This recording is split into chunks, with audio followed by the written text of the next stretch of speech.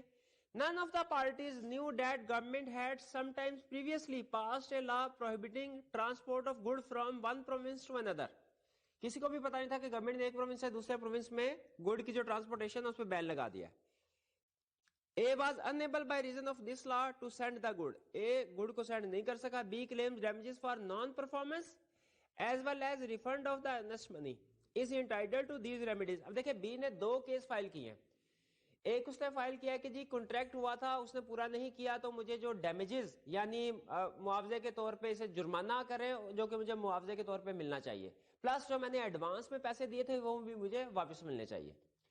ذہن میں رکھیے گا جو سمپل وائڈ ایگریمنٹ ہوتے ہیں ان میں ڈیمیجز الاؤ نہیں ہوتے, لیکن جو انلیگل یا فراڈ والے ایگریمنٹس ہوتے ہیں ان میں اگر کوئی بندہ جو ہے وہ انلیگل کام کرنے کے لیے ایگریمنٹ کرے اور کوئی پرسن جو ہے وہ فراڈ کرنے کی کوشش کرے دوسرے بندے کے ساتھ, ٹھیک ہے, انلیگل کو فی الحال سائڈ پہ کر دیں, فراڈ کرنے کی کوشش کرے دوسرے کے ساتھ, تو اس صورت میں ہم نے فراڈ کے ایفیکٹس میں پڑھا تھا, ابھی ریسنٹلی ٹاپک اسی چیپٹر میں اسٹڈی کیا ہے. فراڈ کے کیس میں نہ صرف یہ کہ کانٹریکٹ وائڈ ہوتا ہے بلکہ ڈیمیجز بھی کورٹ الاؤ کرتا ہے. تو یہاں پہ اگر فراڈ کا کیس ہوتا تو اس صورت میں تو دونوں چیزیں ملتی اس بندے کو, بی کو, یعنی اپنا ایڈوانس بھی واپس ملتا ریسٹوریشن آف بینیفٹس کے نام پہ, اور ڈیمیجز بھی الاؤ ہوتے. لیکن یہاں پہ چونکہ سمپل وائڈ ایگریمنٹ ہے, یہ فراڈ نہیں تھا, ٹھیک ہے, دونوں کو نہیں پتا تھا کہ گورنمنٹ نے بین لگا دیا ہے, امپاسبل ہے, اب ظاہر ہے گورنمنٹ نے بین لگا دیا تو وہ ٹرانزیکشن نہیں ہو سکتی. تو اب یہ وائڈ ایگریمنٹ ہے, بی کو اس نے جو ایڈوانس پیسے ہیں وہ تو واپس ملیں گے یعنی ریسٹوریشن آف بینیفٹس تو ہوگا, لیکن ڈیمیجز الاؤ نہیں ہوں گے بی کو. ہاں اگر یہ فرض کی ایک جگہ پہ آپ کو یاد ہوگا ہم نے پڑھا تھا کہ اگر ایک پارٹی کو پتا ہو, اگر اے کو پتا ہوتا کہ یہ گورنمنٹ نے بین کیا ہوا ہے, بی کو نہیں پتا تھا لیکن اے کو پتا ہوتا, اس کے باوجود اے ایگریمنٹ کر لیتا, تو اس صورت میں اے کو ڈیمیجز بھی پے کرنا پڑتے ہیں. لیکن یہاں پہ کوشچن میں اس نے بتایا کہ دونوں میں سے کسی بھی پارٹی کو نہیں پتا تھا, اس کا مطلب ہے دونوں انوسنٹ پارٹی ہیں. انوسنٹ پارٹی ہے تو پھر ڈیمیجز الاؤ نہیں ہوں گے. 41. A promises to pay B for his services whatever A himself will think right or reasonable. A نے پرومس کیا B کو کہ میں آپ کو آپ کی سروسز کے لیے پے کروں گا, لیکن کتنا پے کروں گا, میں جو بھی میں مناسب سمجھوں گا. Later being dissatisfied with the payment made, B sues A. اس کے بعد جو پیمنٹ کی گئی تو B مطمئن نہیں تھا, اس نے A کے خلاف کیس کر دیا کہ مجھے ریزنیبل پیسے ملنے چاہیے. یہاں پہ سن لیجئے, اگر کانٹریکٹ میں صرف یہ بتایا گیا ہوتا نا کہ اے نے کام کیا کرنا ہے, بی نے کام کیا کرنا ہے, بی کیا سروسز دے گا, پرائس کے بارے میں کوئی بھی ذکر نہ ہوتا, تو اس صورت میں ریزنیبل پرائس پے کی جاتی بی کو. اگر پرائس کا کانٹریکٹ میں بالکل ذکر نہ ہوتا, ریزنیبل پرائس پے کی جاتی. پرائس کا ذکر ہے لیکن کہا گیا ہے کہ جی جو مجھے مناسب لگے گا میں وہ پے کروں گا. یہ پرائس انسرٹن ہے. پرائس اگر مینشن کرنی ہے آپ نے تو سرٹن پرائس مینشن کرنی چاہیے. انسرٹن پرائس ہے, انسرٹنٹی کی وجہ سے یہ کانٹریکٹ ویلڈ نہیں ہے, وائڈ ہے. اب بی کوئی ایکشن نہیں لے سکتا اے کے خلاف اس ایگریمنٹ کی بیس پہ, کیونکہ کانٹریکٹ کی ٹرمز جو ہیں وہ انسرٹن, اور وہ کانٹریکٹ بیسیکلی ویلڈ ہے ہی نہیں, وائڈ ہے, یا وائڈ ایگریمنٹ کہہ لیں اس کو. 42. An agreement in state of trade is void. State the exception to this rule as given in the Partnership Act. Exception بتانی ہے اس کی, لیکن صرف پارٹنرشپ ایکٹ والی بتانی ہے. تو ہم نے اس میں جو سیکنڈ ہیڈنگ ہے ایگریمنٹ بٹوین پارٹنرز, اس کو ڈسکس کرنا ہے اس کوشچن میں صرف. باقی کے جو ہمارے ٹریڈ کمبینیشن, سروس ایگریمنٹ یا سیل آف گڈ ول والی ایکسیپشنز ہیں وہ اس کوشچن میں ڈسکس نہیں کریں گے, کیونکہ اس نے صرف اور صرف پارٹنرشپ ایکٹ والی پوچھی ہے. پھر آتے ہیں کیس اسٹڈی کی طرف. 43. Qadeer and Javed sold their confectionery business along with goodwill. Qadeer اور جاوید اکٹھے کام کر رہے تھے, اپنا بزنس سیل کر دیا کس کو, ٹو اسد سویٹس کو. اب دیکھیں یہاں پہ انہوں نے اپنا پورا بزنس اور گڈ ول جو ہے وہ سیل کر دیا. They also agreed not to carry on similar business for a period of 3 years. انہوں نے یہ بھی ایگری کیا کہ 3 سال تک سملر بزنس نہیں کریں گے. After 1 year of the sale, Qadir started similar business on the ground that agreement in state of trade are void. قدیر نے 1 سال کے بعد ہی بزنس سٹارٹ کرنا شروع کر دیا اور کہنے لگا ایگریمنٹ جو ٹریڈ کو پروہیبٹ کرتے ہیں اور ریسٹرکٹ کرتے ہوں وہ تو وائڈ ہوتے ہیں. Describe the relevant provision of Partnership Act 1932 and explain whether Qadir is justified in his contention. Qadeer justified نہیں ہے. نارملی آپ کسی کو منع نہیں کر سکتے, وہ کوئی بھی ٹریڈ کر سکتا ہے. جیسے اگر فرض کیجئے کوئی امپلائی ہے, جب امپلائی ہمارے پاس جب تک امپلائمنٹ میں ہے تب تک تو اس کو منع کیا جا سکتا ہے کہ کسی اور جگہ کام نہیں کرنا تم نے, لیکن جب وہ امپلائمنٹ چھوڑ دے تو اسے کسی اور جگہ کام کرنے سے نہیں روکا جا سکتا. ایون بلکہ وہ ساتھ ہی دکان کھول لے تو وہ بھی کھول سکتا ہے.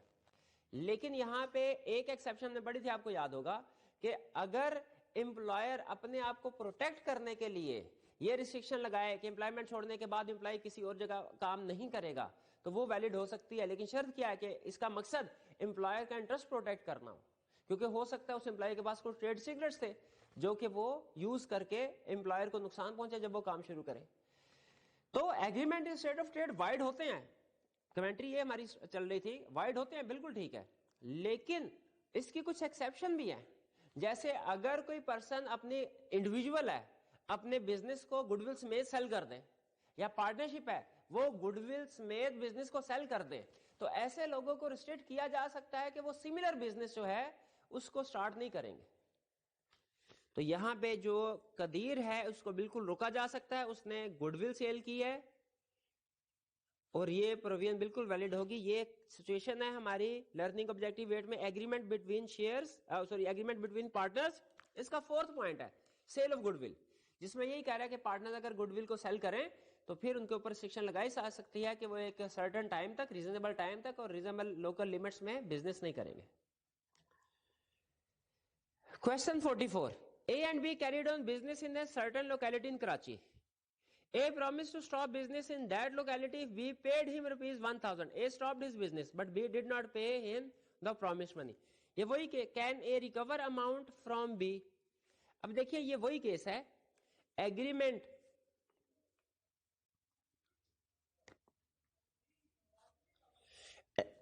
جو کیا گیا وہ ان اسٹیٹ آف ٹریڈ کا کیا گیا.